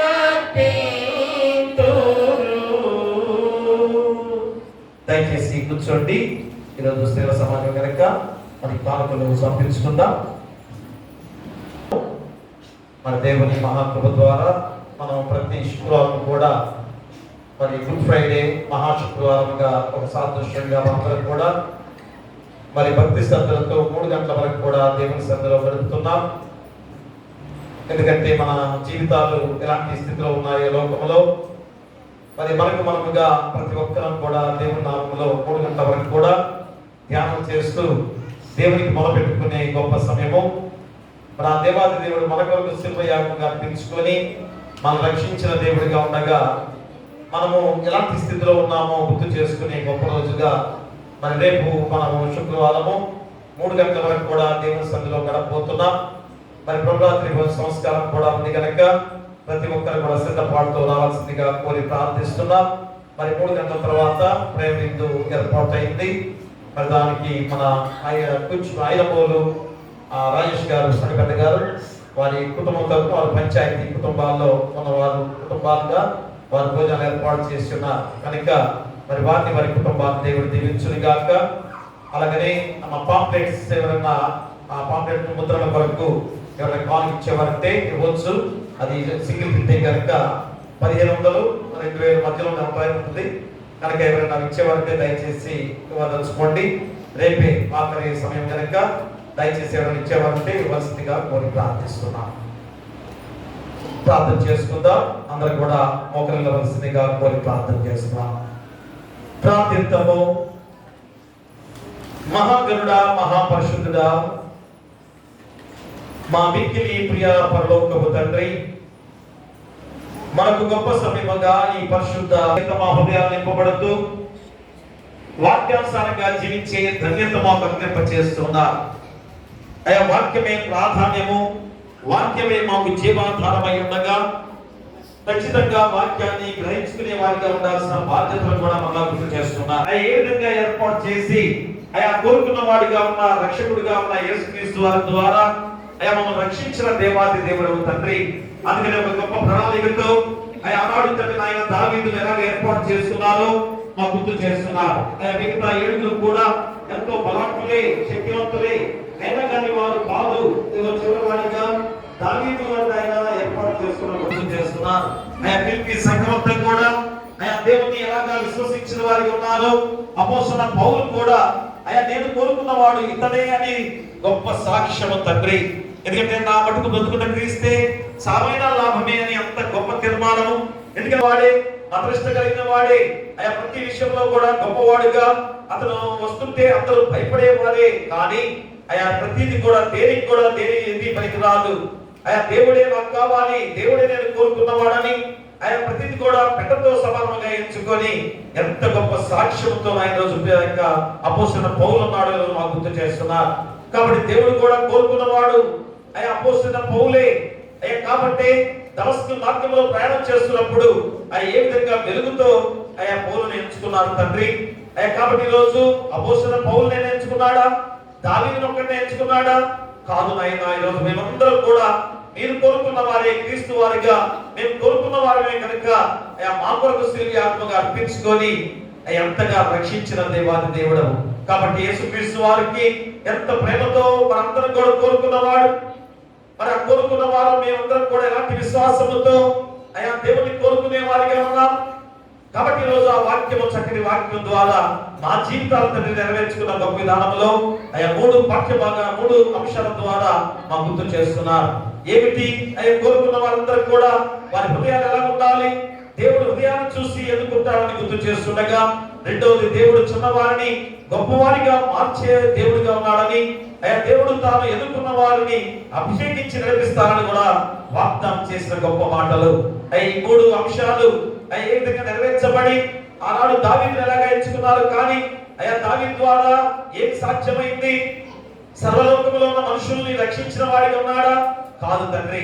దావీదు వంశంలో పుట్టిన యేసుక్రీస్తు వారి కనుక ఆయన నాడు నేను ఏర్పరచుకున్నవాడు ఎవడు అనేది ఆయన ప్రశ్నార్థకంగా ఉండగా, నేను ఏర్పరచుకున్నది ఎవరనగా యేసుక్రీస్తు వారి తండ్రిగా చెప్పిన గొప్ప విధానం.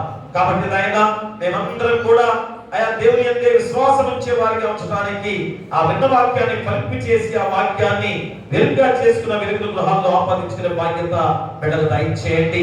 చక్కని వాక్యాన్ని చెప్పిన పాస్టర్ గారు ఆయన మరొకసారి దీవించి బలపరచండి. మా బిడ్డలు కూడా దీవించి చక్కని ఉద్యోగుల ముందుకు సాగడానికి మీకు దయచేయండి. అలాగే ఆయన ఉత్తరపక్షితాలను దీవించండి, వాక్యాన్ని చదివిన బిడ్డలను దీవించండి, ప్రార్థన చేసిన బిడ్డలను కూడా దీవించి ఎంతో దీవెనకరంగా వారికి ఇచ్చిన బాధ్యతను చక్కగా ఈ 40 రోజుల శిలువ ధ్యానాలలో అంత గొప్ప బాధ్యత ఆయన, అది గొప్ప బాధ్యత. ఎందుకంటే ఆయన దేవుని పరిచర్య విధానంలో బైబిల్ వాక్యం చదవటం కానీ, ధ్యానం చేయటం కానీ, ప్రార్థన చేయటం కానీ ఇవన్నీ కూడా ఎంత ధన్యత. కాబట్టి దాన్ని వారు చక్కగా నిర్వర్తించిన బిడ్డగా ఉండగా వారందరూ కూడా దీవించి బలపరచమని వేడుకలు ప్రార్థన చేస్తున్నాం. మరి గొప్ప సమయంలో వచ్చిన వారు బట్టి, రాని వారిని బట్టి, వృద్ధాప్యం ఉన్నవారు, నడివేసి ఉన్నవారు, యవ్వన ప్రదర్శన ఉన్నవారు, చిన్నబిడ్డలు, కుష్ఠరోగులు, అనాథలు, అభాగ్యులు, గర్భిణీలు కృపను దయచేయండి. బాలికలను తల్లిదండ్రులను క్షేమంగా ఉంచండి. బిడ్డలు లేని వారికి బిడ్డలు దయచేయండి. వివాహాలు కాని వారికి వివాహాలు చేయండి. గృహాలు లేని వారికి గృహాలు ఇవ్వండి. ఉద్యోగాలు దయచేయండి. ఆర్థికంగా ఇబ్బంది పడుతున్న వారికి ఆర్థికంగా సహాయం చేయండి. ఐక్యుల విధవల పక్కన వ్యాజ్యం చేస్తూ మీ కృప ఆశీస్సులతో వారిని ఆర్థికంగా బలపరుస్తూ మీ కృపను మరొకసారి వారి మీద విస్తరింపచేసి దీవించమని వేడుకు ప్రార్థన చేస్తున్నాం. అలాగే అనారోగ్యంతో బాధపడుతూ సంఘంలో గాని గ్రామంలో గాని హాస్పిటల్లో ఎవరైతే ఉన్నారో యేసు నామములో గద్దించి మీ హస్తాలతో తాకి ముట్టి స్వస్థపరచమని వేడుకు ప్రార్థన చేస్తున్నాం. అలాగే కష్టమైన పనులు చేసుకునేవారు కష్టాల దగ్గర ప్రతివంతులు నడిపించండి. బైకులైన వాహనాలు ప్రతి వారిని కూడా క్షేమకరంగా నడిపించండి. ఆయా పాడి పశువులను పక్షాలను దీవించి పశువుల కాపులను గొర్రెల కాపులను కూడా దీవించి బలపరచండి. బైకులైన చదువుకునే బిడ్డలుగా ఇంటర్మీడియట్ ఎగ్జామ్స్ రాసిన బిడ్డలు మంచి మార్కులు విజయం సాధించుకునే బాధ్యత దయచేయండి. 10th క్లాస్ ఎగ్జామ్స్ ఇక్కడ రాస్తున్నారు కనుక ఎవరిని కూడా బలపరచండి. ఎండలో ప్రయాణం చేస్తున్నారు కనుక చక్కగా వారు ప్రతి ప్రశ్న కూడా జవాబు రాసుకొని మంచి విజయంతో నడిపించే బాధ్యత ప్రతి 10th క్లాస్ బిడ్డకి దయచేయండి. మిగతా ఎగ్జామ్స్ కూడా చిన్న బిడ్డలు మీరు పెద్దవారందరూ కూడా ఎగ్జామ్స్ రాబోతున్నాయి. మంచి విజయాలతో మంచి ఉద్యోగాలు స్థిరపడే బాధ్యత బిడ్డలు దయచేయండి. మరి సమయ వ్యవసాయదారులను వ్యాపారస్తులను దీవించండి. లాభదాయకంగా నడిపించండి. మరి తండ్రి ఉద్యోగస్తులుగా ఉన్న బిడ్డల్ని రాకపోకలు మీరు తోడుగా ఉండండి. వారి ప్రమోషన్లతో నడిపించమని వేడుకలు ప్రార్థన చేస్తున్నాం. ఇతర దేశాలు ఇతర రాష్ట్రాల్లో ఉద్యోగాలు చేసేవారు మిగిలిన చదువుకునే బిడ్డలు కూడా ఉండగా మీ కృప ద్వారా ఆ ఉద్యోగాల్లో మీరు తోడుగా ఉండి రాకపోకల్లో తోడుగా ఉండి చదివే చదువు ద్వారా మీరే తోడుగా ఉండి వారి గృహాల చుట్టూ ఆస్తుల చుట్టూ కూడా మీ దేవదూతలను గట్టిగా ఉంచమని వేడుకలు ప్రార్థన చేస్తున్నాం. మరి ప్రపంచ నాయకులు, దేశ నాయకులు, రాష్ట్ర నాయకులు, జిల్లా నాయకులు, గ్రామ నాయకులు అయినా ప్రజల క్షేమాన్ని పూర్తి చేస్తే ఉద్యోగస్తులందరినీ కూడా శాంతి సమాధానాలతో చక్కని పరిపాలనతో నడిచే బాధ్యత వారికి దయచేయండి.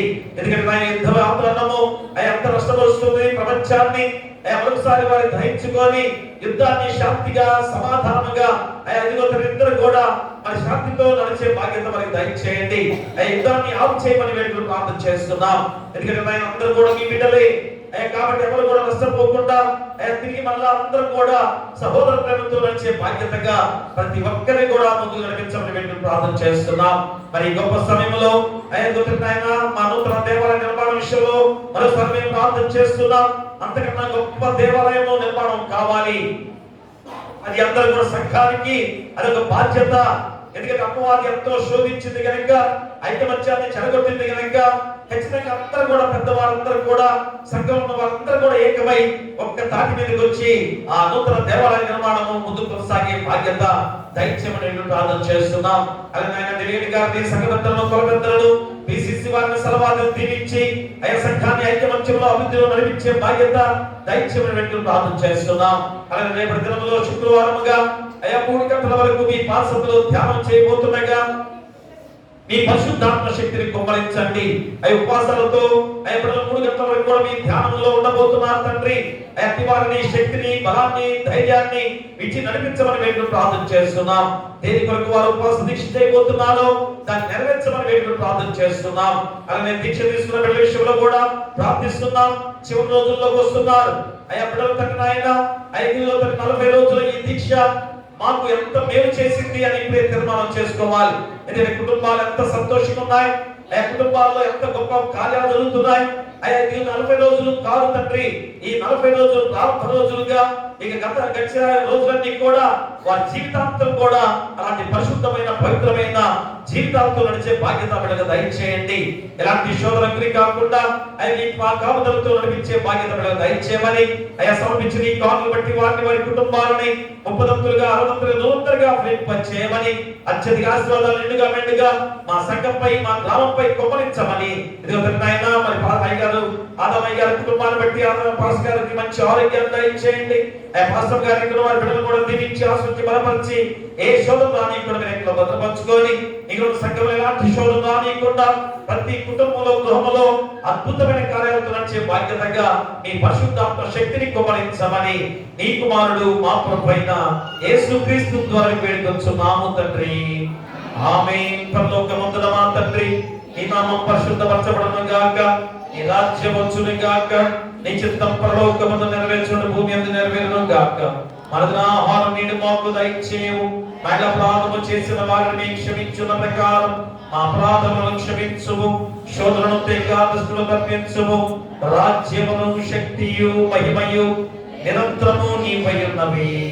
ఆమేన్.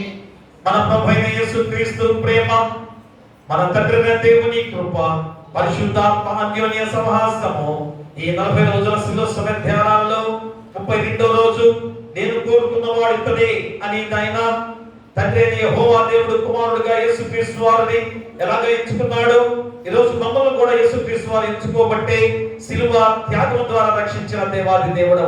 కాబట్టి ఆయన మేమందరం కూడా ఆ యేసుక్రీస్తు యందు విశ్వాసం ఉంచి నడిచే వారిగా ఉన్నామో లేదో, మేము ఆయన్ని కోరుకున్న వారిగా ఉన్నామో లేదో పరిశీలింప చేసుకునే వాక్యం ద్వారా విన్న వాక్యాన్ని ఫలింపజేసే విధంగా బిడ్డలకును, రాని వారికి, సంఘానికి, గ్రామానికి, రాష్ట్రానికి, దేశానికి, ప్రపంచంలో ప్రతి బిడ్డలకును సదాకాలము తోడైనను గాక. ఆమేన్. కట కట పాప సంకటము పాపుట కింద పటు బాధ నంది నావా,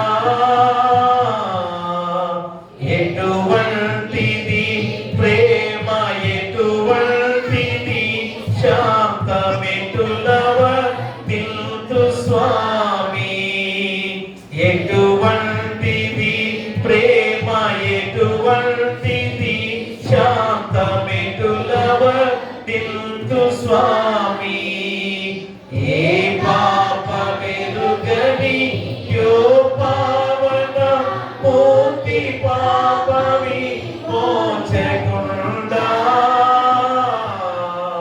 నా పాలి దైవమా నా పాపములకున ఈ పాటలు నొందినావా.